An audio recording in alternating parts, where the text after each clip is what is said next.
Hi, this is Professor Scott Norman in the Automotive Lab at Pittsburgh State University, and today we are having another AC lesson. Today we're talking about rear AC. So we have a 2007 Chrysler Minivan that has rear AC system in it. The vehicle is blowing cold air just fine. The temperature in the shop is 67 degrees with 25% humidity. The vehicle is fully warmed up. It's blowing out 40-degree air out of the front system. So students ask me a lot about doing an AC performance test, and should the rear AC be turn on? Should the rear AC turn off? I tend to do both. I like to test with the AC system on and then turn off the rear AC and try it out and see what it does. Students will ask me a lot of times, well, what will the gauge readings do if I have the rear AC on or have the rear AC off? So right now the rear AC is on full code along with the front AC system. And so we're going to turn off the rear AC and we're going to see what happens. So you guys can take a look at the gauge readings, you guys can see where they're at. And let's turn off the rear AC system now.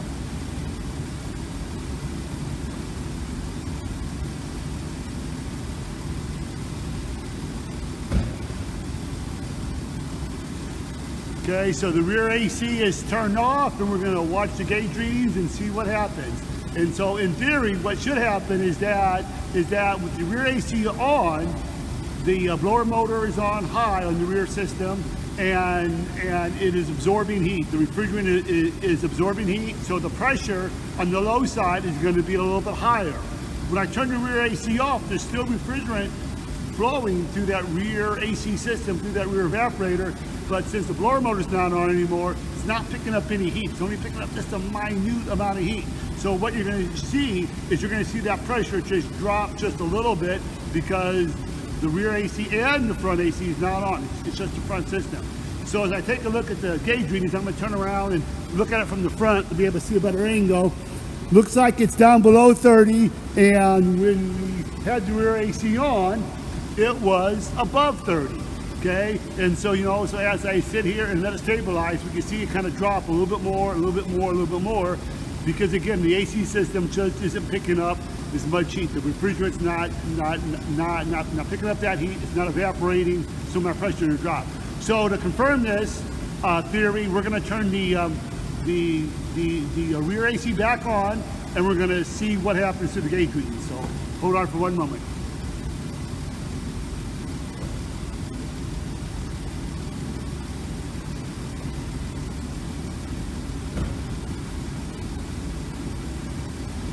Okay, so the rear AC is now back on. It's on full code, lower motor on high, just like any performance test.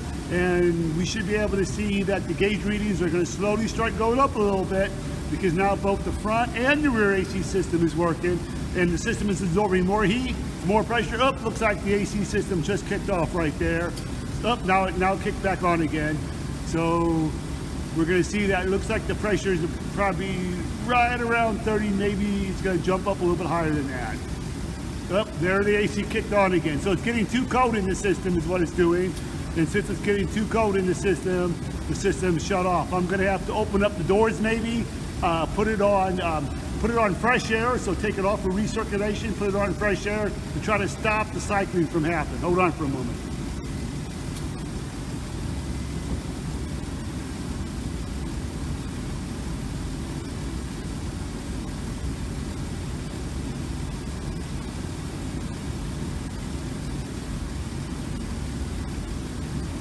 Okay, so I opened up the front doors a little bit just to try to give it just a little bit more of a heat load. Again, with today only being 68 degrees, the AC doesn't have to work very hard.